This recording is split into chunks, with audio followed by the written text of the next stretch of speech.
กราบสวัสดีพ่อแม่พี่น้องชาวเกษตรกรคนเลี้ยงโคกระบือทุกคนทุกท่านนะครับ กลับมาพบกับบ่าวอุ๋ยสอแสงทับชาแนลอีกครั้งนะครับสำหรับพี่นี่นะพ่อแม่พี่น้องครับก็มาพบกันที่ตลาดนัดโคกระบือเขาไม่แก้วอำเภอบางละมุงจังหวัดชลบุรีนะครับ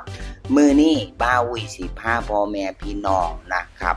ไปอัปเดตสถานการณ์ราคาโคกระบือนะครับว่าช่วงนี้สถานการณ์สิเป็นจังไดแน่ครับฝากพ่อแม่พี่น้องเกษตรกรติดตามไปน้ำกันเลยครับครับพี่น้องครับช่วงนี้ก็ยังที่หลายคนหลายท่านได้ทราบดีว่ามีเรื่องของโรคในโคกระบือนะครับซึ่งก็ติดต่อไปยังกับคนนั่นก็คือโรคแอนแท็กนะครับก็ส่งผลให้สถานการณ์ราคาโคกระบือบ้านเฮาณปัจจุบันนี้นะครับก็ทรงตัวเหตุผลที่เป็นจังซั่นเพราะหยังครับเพราะว่าพ่อค้าเวียดนามนะพ่อค้าประเทศลาวพ่อค้ากัมพูชาก็บ่สามารถที่จะมาเอางัวเอาควายบ้านเฮาข้ามไปได้เนื่องจากสถานการณ์เรื่องของโรคระบาดนะฮะแต่ว่าบ่าวอุ้ยก็อยากฝากบอกพ่อแม่พี่น้องเกษตรกรทุกคนทุกท่านนะครับก็ช่วงนี้ก็ต้องเฝ้าระวังนะถ้าพบงัวพบควายนะครับล้มตายโดยบ่ทราบสาเหตุนะครับก็ต้องรีบแจ้งปศุสัตว์ใกล้บ้านท่านนะครับเข้ามาตรวจสอบและที่สำคัญเลยต้องแจ้งเตือนพ่อแม่พี่น้องเกษตรกรว่าอย่าตื่นตระหนกจนเกินไปเพราะว่าโรคนี้นะบ่าวเชื่อว่าทางกรมปศุสัตว์เพิ่นสามารถจัดการได้แต่ที่นี่ในเรื่องของคนเลี้ยงนะฮะช่วงนี้เฮาสิปรับตัวจั่งใดก็ต้องเรียนพ่อแม่พี่น้องเกษตรกรคนเลี้ยงโคกระบือจังซี้นะครับว่าเนื่องจากราคาช่วงนี้กำลังอ่าทรงตัวหรือถดถอยก็ว่าได้นะก็ต้องพ่อแม่พี่น้องเกษตรกรช่วงนี้ก็ต้องใจเย็นๆก่อนนะอย่าพึ่งขายออกเพราะว่าถ้าขายออกราคาก็น่าจะขาดทุนถ้าไผซื้อมาในช่วงที่แพงแต่ว่าถ้าหากไผเดือดร้อนจริงๆก็ถอดออกไปบางส่วนก็ได้นะแต่ราคาช่วงนี้ก็อย่างที่ได้บอกนะครับก็ค่อนข้างที่จะอยู่ในเรื่องของทรงตัวหรือค่อนข้างที่จะดร็อปลงมาเนื่องจากเรื่องของสถานการณ์โลกนะพี่น้องครับหรือหลายคนหลายท่านช่วงนี้โอกาสดีก็เก็บเข้าได้บ่ว่าสิเป็นงัวเนื้อนะพี่น้องครับเพศผู้กำลังขุนนี่ฮะบ่าววีแนะนำว่าควรที่จะเก็บเข้าเพราะช่วงนี้ราคาบ่ค่อยที่จะแพงถ้าสถานการณ์คลี่คลายจั่งใดแล้วนะพี่น้องบ่าววีก็คาดว่าช่วงนี้ล่ะจะเป็นช่วงของการเก็บเข้าแล้วก็สถานการณ์ราคาดีขึ้นเราก็ขายออกในช่วงนั้นนะแต่ช่วงนี้เราก็อย่าพึ่งอ่าใจร้อนในส่วนที่ว่าไผยังบ่ได้รีบร้อน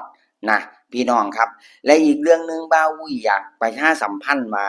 ถ้าไผที่อยู่ในพื้นที่ใกล้เคียงจังหวัดชลบุรีนะครับอำเภอบางละมุงนะครับก็เข้ามาทำการขายโคกระบือได้ที่ตลาดนัดเขาไม้แก้วตรงนี้เฮียนะเพิ่นก็คอยให้บริการอยู่นะฮะสถานการณ์ราคาทางจังหวัดชลบุรีตอนนี้ก็ยังทรงตัวก็ยึดตามราคางัวเนื้อนะส่วนทางอีสานเฮานะบ่ว่าสิเป็นมหาสารคามอ่าร้อยเอ็ดขอนแก่นนะช่วงนี้โคกระบือก็ยังอ่าทรงๆอยู่นะก็เหมือนอย่างที่บ่าววีบอกว่าถ้าเป็นทางภาคอีสานโซนอีสานเฮาก็สิหลักๆเลยพ่อค้ากลุ่มหลักก็สิเป็นพ่อค้าเวียดนามนะพี่น้องที่นี่ถ้าเวียดนามเพิ่นเข้ามาบ่ได้ก็อย่างที่ได้บอกนะก็สิเป็นพ่อค้า คนไทยพ่อค้าเขียงเนื้อแน่นะก็ทำการซื้อกันในประเทศมันก็เลยเฮ็ดให้ราคาโคกระบือเฮามันบ่ขยับขึ้นไปเนื่องจากบ่มีการซื้อจากกลุ่มพ่อค้าเวียดนามกลุ่มพ่อค้าลาวกลุ่มพ่อค้ากัมพูชานะครับก็ฝากบอกอีกเที่ยหนึ่งไผที่อยู่ในพื้นที่ใกล้เคียงก็เข้ามาอุดหนุนเนี่ยนะได้ที่ตลาดนัดเขาไม้แก้วนะครับอำเภอบางละมุงจังหวัดชลบุรี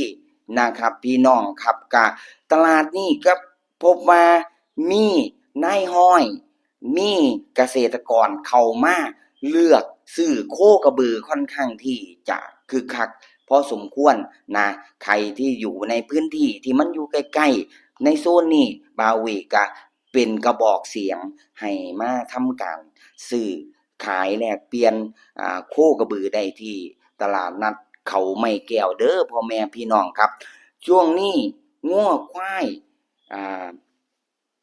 ปิดสถานการณ์แบบนี้ทางรอดอีกเรื่องหนึ่งก็คือการส่งออกที่นี่เมื่อมีภาวะโลกมาแบบนี้สิส่งออกได้จังใดก็ฝากถึงผู้หลักผู้ใหญ่นะครับปัญหาเรื่องราคาโคกระบือก็ให้ผู้หลักผู้ใหญ่ช่วยแก้ปัญหาให้กับเกษตรกรนำแหน่บาวีก็เป็นกระบอกเสียงผ่านทางช่องสอแสงทัพ Channel ของบาวีนี่นะครับช่วงนี้พี่น้องเกษตรกรคนเลี้ยงโคกระบือก็ได้รับผลกระทบนะครับผู้หลักผู้ใหญ่ที่รับฟังอยู่นะครับถ้าเฮาสามารถส่งออกได้นะก็สิเฮ็ดให้ราคาโคกระบือบ้านเฮาขยับขึ้น